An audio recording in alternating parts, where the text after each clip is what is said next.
Pode começar, Gilmar. Posso? Fazer uma entrevista assim de forma muito informal, Bolsonaro, me permita. O Supremo Tribunal Federal ontem derrubou então a possibilidade de termos o voto impresso também nessas eleições de 2018 com uma proposta sua. Qual a sua reação? A proposta minha, que inclusive a senhora Dilma vetou, e o Congresso, por quase unanimidade, né, uma meia dúzia de votos contrários, derrubou o veto de Dilma Rousseff. Essa lei de 2015 me surpreendeu rapidamente a senhora Raquel Dodge entrar com uma ação alegando que a impressão do voto estaria colocando em risco a segurança das eleições. É exatamente o contrário. Logicamente que eu estou chateado, porque apesar de 5% apenas que estava sendo previsto, né, de sessões com a impressora, serviria como uma amostragem. Se faz pesquisa com 3 mil pessoas e se diz a projeção de voto cada um, o senhor com 5% de 600 mil urnas, seriam 30 mil urnas, né? Pouco mais de 300 votos por urna, 10 milhões de votos eu poderia aferir. Agora, abre-se a possibilidade de quem quer que seja que ganhe as eleições se suspeitar da mesma.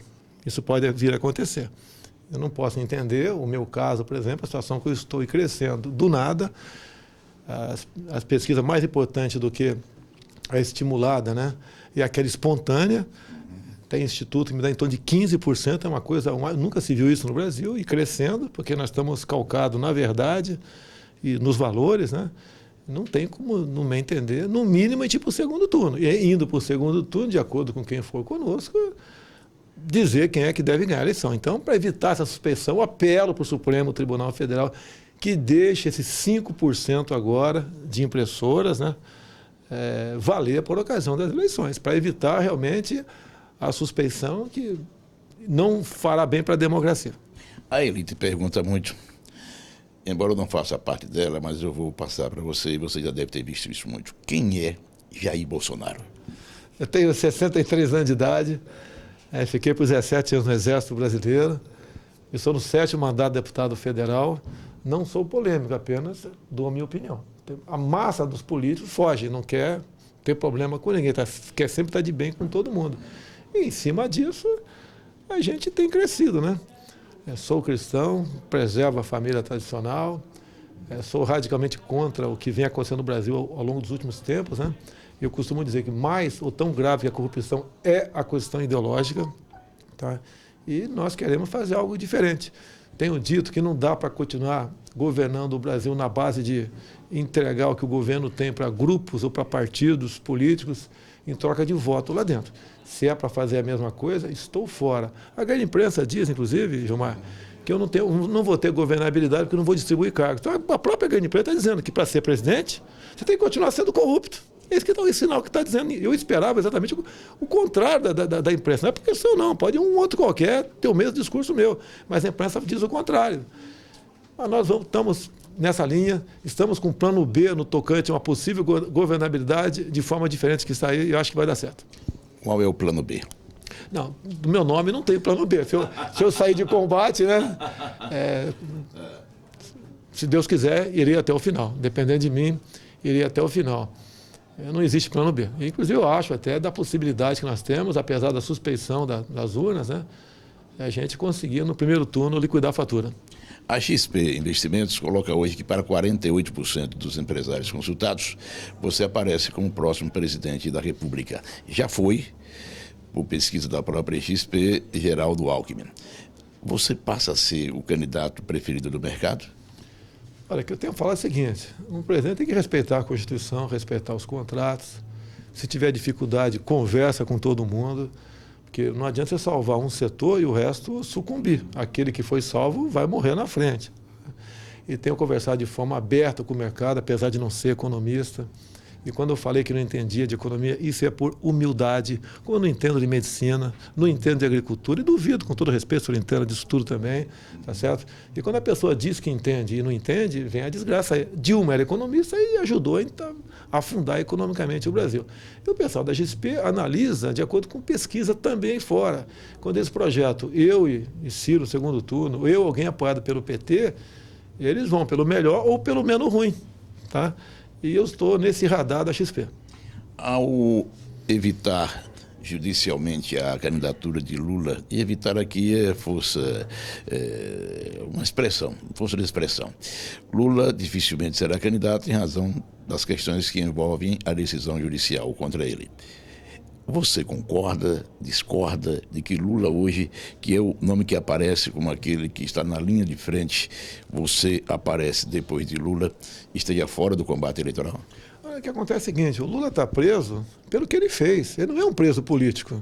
Aquele discurso no passado que a esquerda tinha, né, durante o período militar, que era um preso político, colou naquela época, não era verdade também, né? Existia assalto a banco aqui com mão armada, sequestro de autoridades, execuções de autoridades, tudo acontecia também de errado aqui. Tá? Não quer dizer com isso que o militar estava 100% certo. Todo governo tem os seus calcanhares de Aquiles. Agora, o Lula está fora de combate por uma lei que, inclusive, nasceu do governo do PT. De iniciativa popular, sim, a lei da ficha limpa, mas foi no governo deles. Ou seja, qualquer um condenado, né, de acordo com o crime, em segunda instância e transitado e julgado, não poderá concorrer às eleições. Igual eu vejo a esquerda, todo o PT, questionar a questão da delação premiada. A lei da delação premiada nasceu de uma senadora do PT, Célia Sassenko, de Mato Grosso do Sul, e Dilma Rousseff, quando sancionou com toda a pompa. E depois, que quando começou a virar contra eles, a própria Dilma começou a criticar a lei da delação premiada. A mesma coisa a lei da ficha limpa. Lula está fora de combate, está lá pelo que ele fez de mal ao país. E essa roubalheira toda, que é verdade, tá certo? Eu sei que ele foi julgado pelo apartamento, mas no bojo disso tudo, essa roubalheira toda, com a devolução de mais de 1 bilhão por parte de delatores, é uma prova mais de concreto que o governo deixava o Estado ser assaltado por um projeto de poder, que graças a Deus foi descoberto. Houve uma especulação muito forte de que você teria dito o seguinte: Estado de Sergipe é muito pequeno, por que então não integrá-lo e ele passar a ser um território da Bahia? Você disse, não disse? Isso aí foi um fake news, né? O cara botou a minha fotografia que a gente tem no Instagram ali e botou aquilo lá. Quando eu vi aquilo, eu levei para brincadeira até, né? E tem gente que acreditou, não tem nada falado, né? Não tem cabimento falar isso, é um absurdo falar isso aí. Para brincar, eu falei assim, não, é o contrário, nós vamos trazer a Bahia para anexar Sergipe, vai ser o Sergipão que está aí. É a mesma coisa, tem um folclore na Bahia, né? Na Bahia, em Minas Gerais, que diz que o mar tem um grande recalque, que não banha Minas Gerais. Então, quando eu estive numa ida lá, eu falei, eu vou arranjar uma saída para o mar, para Minas. Parte da imprensa levou como se estivesse fazendo uma proposta mirabolante para enganar o eleitor mineiro. Pelo amor de Deus, né? Depois para contra-atacar, falei, não, vai ser sim, mas pelo Pacífico. Tá certo? Então, a minha situação tem que tomar cuidado em brincadeiras que levam para o outro lado. O Sergipe é o menor estado do Brasil. Sergipe é maior do que Israel. Israel não tem nada. E olha o que Israel é. Olha o que Sergipe tem. Perto de Israel tem muito. Agora, o que está errado em Sergipe? Também entender, o diagnóstico é a política. É a política feita atendendo interesse de grupos e não do Estado como um todo. Se tivermos aqui, eu não quero criticar, nem conheço o governador, por favor, tá certo? Mas governos aqui, políticos estaduais, deputados federais, que esteja preocupado com o destino do Estado e não com os seus grupos ou com o seu partido, Sergipe, com toda certeza, será um grande estado.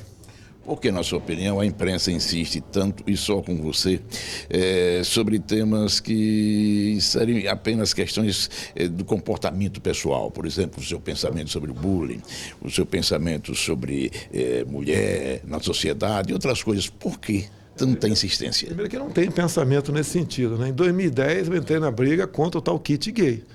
Eu não sei se o senhor já é avô, ou se a pá foi para tá. Eu também, eu já sou avô também, tenho uma filha pequena de 7 anos. Eu não admito a minha filha com 7 anos de idade assistir um filme de 2 meninos se beijando, de meninas se acariciando na escola para combater a homofobia. Isso aí é um crime, então eu entrei pesado em cima disso. Qual foi o rótulo que eu ganhei? Homofóbico. Quando diz aí que deputado Bolsonaro diz que mulher tem ganho menos do que homem. Onde está escrito que eu disse isso? Onde é que tem uma imagem, um vídeo meu falando isso? Questão de xenofobia. Fui 2 vezes em Roraima para ver a questão da Venezuela e apontei os erros. E o pessoal, ele é contra o estrangeiro, não sei o quê. Não tem nada contra, não pode o governo abandonar o estado de Roraima. Nós temos lá, Pacaraima, por exemplo, acabaram com a cidade, né? Está tomada de venezuelanos na rua, são nossos irmãos, mas você tem que fazer um campo de refugiados. Você tem que fazer, né? E não campo de concentração, como a imprensa falou lá em São Paulo, que eu queria um campo de concentração. Não é nada disso. Agora, temos que buscar a solução para esse caso. O governo nosso, Lula lá atrás, se bem que ele não faria isso, né? Que ele era colado com Chaves, já era para termos exercido pressões junto ao governo Chaves pela cláusula democrática do Mercosul, está na lei, faltou apenas cumprir. Outros rótulos temos por aí, o cara quer exterminar índio.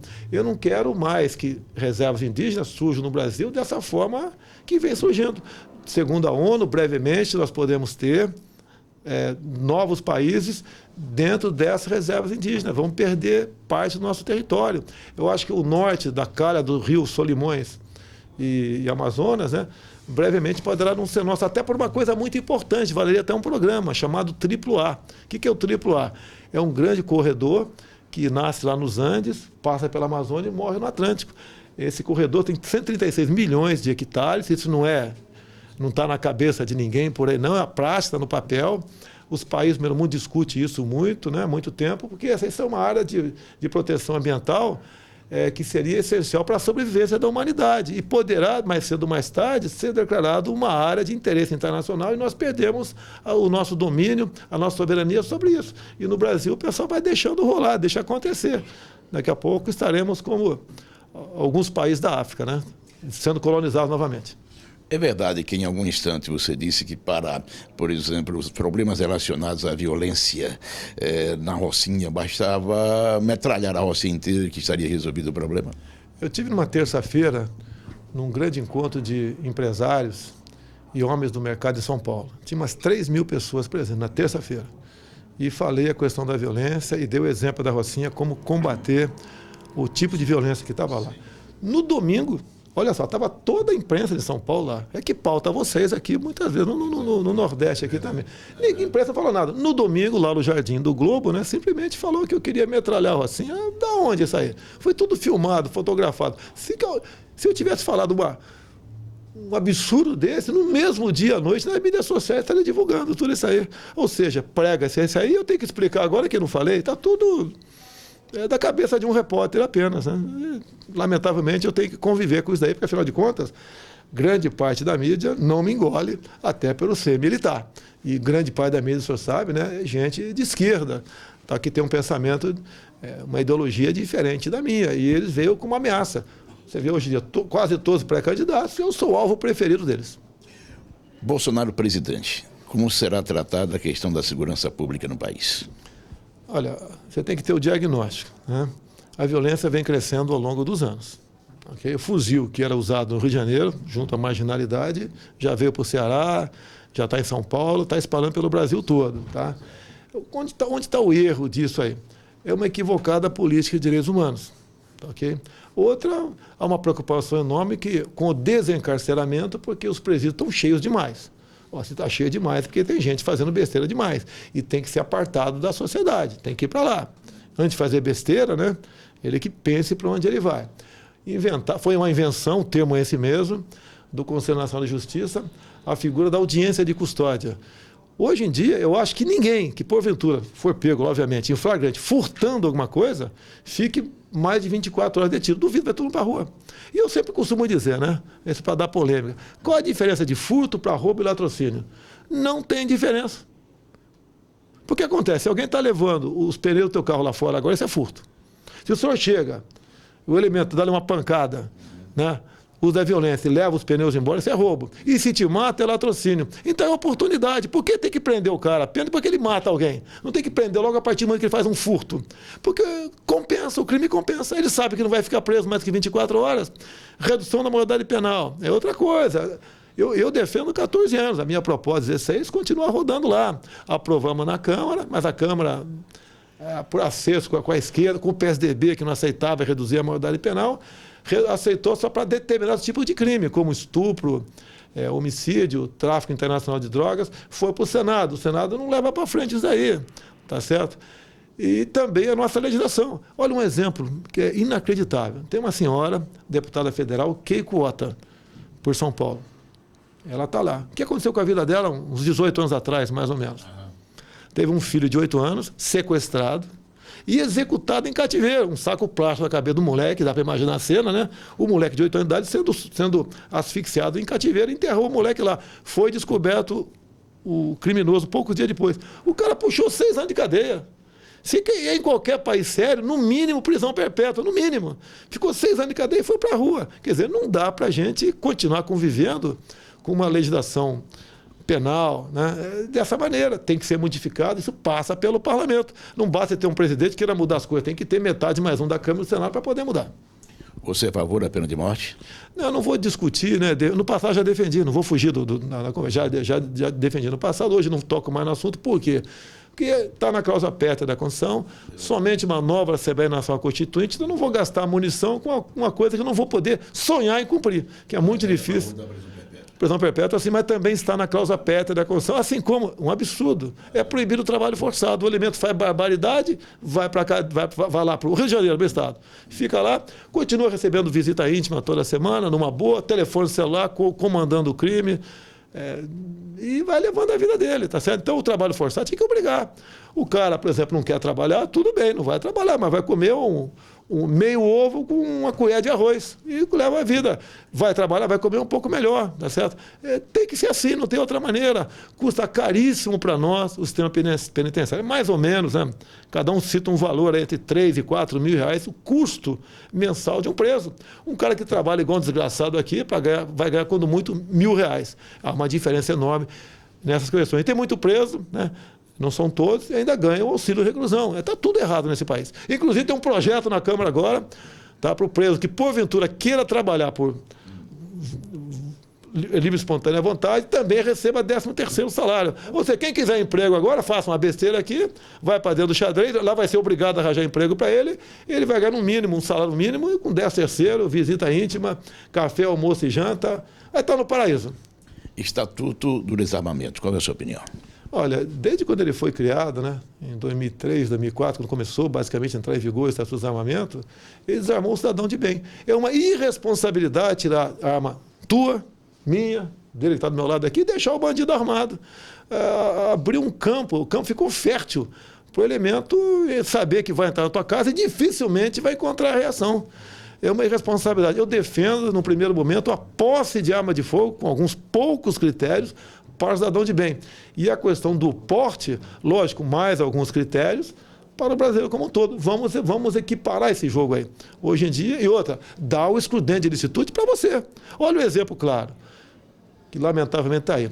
Eu vou falar porque é um exemplo conhecido, tem outros também. A senhora Ana Hickman estava no hotel com o seu cunhado e ele com a esposa lá. O cara entra um vagabundo, um marginal, acerta 2 tiros na mulher, um na perna, um na barriga, ele consegue tomar a arma do cara, rola no chão e com a pistola dele dá 3 tiros na nuca do cara. O Ministério Público de Minas Gerais entendeu isso como excesso de legítima defesa. Um juiz mandou arquivar, o MP desarquivou, ele está na iminência de ir para um tribunal de júri. E tudo pode acontecer em um tribunal de júri. Você vai condenar um homem desse, cuja esposa levou 2 tiros, queria matar todo mundo, que reagiu? Que MP é esse? Eu não vou culpar o MP. Que homem do MP é esse que fez uma barbaridade dessa, que não tem, inclusive, uma reação por parte dos seus pares? Se no meu quartel, eu sou capitão, alguém estivesse fazendo um ato, mesmo usando a sua autoridade, né, semelhante, pode ter certeza que no lado do quartel tudo é para cima desse cara. Tem uma coisa errada ali. Não podemos continuar vivendo dessa forma. Se coloca no lugar de um policial militar. Tem a figura do excesso também. Se o policial dá mais de 2 tiros no vagabundo, ele pode ter 30 homicídios, uma ficha corrida de 1 quilômetro. Ele responde por abuso, por excesso, melhor dizendo. Temos que ter o excludente de licitude, não só para nós, o caso do cunhado da Ana Hickman, né, bem como para o policial. Em operação, ele responde, mas não tem punição. Bolsa Família. Bolsonaro presidente vai acabar, ou pretende acabar com Bolsa Família? Olha só, lá atrás, quando o Lula não era presidente, tem vídeo, não sei o que estou falando, ele dizendo desse programa que tinha outro nome, né, dizendo que o PSDB fisgava o eleitor pelo estômago. Isso não podia continuar acontecendo. Quando ele assumiu, ele juntou os programas, criou o Bolsa Família e daí você vê a imagem do Zé Dirceu dizendo o seguinte, no início do programa do Bolsa Família: olha, nós temos 5 milhões de famílias para colocar num primeiro momento no Bolsa Família.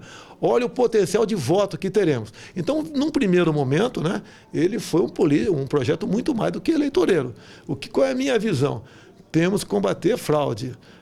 Uma última auditoria que teve aqui, pegaram mais de 100 vereadores ganhando Bolsa Família. Então, a projeção que se tem é que 1/3 desses 14 milhões de famílias é fraude. Essa é uma projeção que se tem. Se é verdade, não sei, pode ser 1/4, pode ser 1/5, mas tem fraude. Combater a fraude. E a outra é estimular, jogar pesado para que o homem saia do Bolsa Família por ter oportunidade de emprego. Agora, 1/3, 1/4, 1/5 final, você não tem como acabar com isso daí, porque são pessoas que não têm mais condições de estar no mercado de trabalho por vários motivos. Então, mantém para esse pessoal. Mas ao você jogar pesado na fraude, quem precisa realmente poderia até ganhar um pouquinho mais. De forma mais clara, quem está no Bolsa Família hoje com você sai do Bolsa Família? Não, continua, vamos atacar a fraude. O prefeito de Marau, Rio Grande do Sul, né, há poucos anos pegou seus funcionários da prefeitura e foi atrás de uns 300 e pouco e ganhava o Bolsa Família. 1/3, mais ou menos, era gente que tinha casa própria, tinha carro e tinha emprego. Estava ganhando a fraude. Isso não pode continuar existindo. Você tem que tirar esse cara fora, tá certo? Até eles, quando foi descoberto, pediram para sair até, né, voluntariamente, porque senão poderiam responder a um processo por falsidade ideológica. E ele, o outro 1/3, conseguiu botar no mercado de trabalho. O terço final manteve, porque é uma questão até de humanidade. Já na parte final da entrevista, por que você entende que Marina não está preparada para ser presidente da República? Eu acho que eu falei isso, não sei se eu falei. Não sei se eu falei isso aí. Não sei, coisa de convento, estar num convento, não sei o quê. Não bati. Como foi então? Eu não bati nem no Ciro, que está me xingando quanto é palavrão, muito menos na Marina. Vou bater numa mulher. Se ela aparecer na minha frente, eu a cumprimento, né? Sem problema nenhum. A Marina ela tinha um grande apoio do evangélico no passado. Em 2010, né, olha só, ela é evangélica. Se o senhor não é, a sua resposta podia ser diferente. E ela respondeu sobre o aborto, né? Vamos fazer um plebiscito. Ela, como evangélica, ela tinha que falar: não, eu não aceito, vou fazer o possível para que o aborto não seja legalizado. Ao falar que ia jogar para um plebiscito, e o plebiscito ficaria a dúvida se aprova ou não, ela perdeu grande parte do apoio evangélico nessa questão. E você é contra o aborto? Sou contra o aborto. Okay? Se depender da minha caneta, vai vetar um projeto desse tipo, eu veto. Agora, quem vai decidir vai ser o parlamento, porque o presidente veta, o parlamento pode derrubar o veto. Então, eu estou vendo que a bancada evangélica vai crescer, eu tenho certeza disso, porque eu tenho uma aceitação, uma simpatia muito grande no meio deles, né? E eles são atacados e respondem, ajudam nessa resposta. O evangélico, como militar, é um cidadão como outro qualquer. Tem o direito de ter esse representante dentro do parlamento. Então, para a última pergunta, com esse Congresso viciado que nós temos hoje, e que Congresso já foi viciado sempre, aliás, Lula dizia que nós tínhamos o quê? 300. Depois foi conviver com eles, enfim. Como é que você pretende, chegar na presidência da República, construir a maioria no Congresso? Olha, já fizemos, acho que 6 reuniões, estamos com 60 parlamentares. É o deputado Onyx Lorenzoni que conduz essas reuniões, né? Temos 60 deputados que estão fechados conosco, que devem ser reeleitos todos eles, que eles querem fazer uma política diferente do que está aí. Eles têm medo quem não tem medo do Sérgio Moro, né? Quem está lá. Hoje em dia é um crime. Você tem medo, né? Eu sempre tive medo, sim. O que nos leva a não ter certos comportamentos é o medo. Eu não quero ver minha cara estampada no jornal, é uma vergonha para minha filha, para meus filhos, para minha esposa. É lógico, né? Além da tua formação também, tá? A questão do medo de ser envolvido. Eu tenho muito mais medo de ser envolvido do que aparecer, porque eu não vou aparecer. Tá? Ser envolvido, de repente, uma votação minha no parlamento, você é questionado.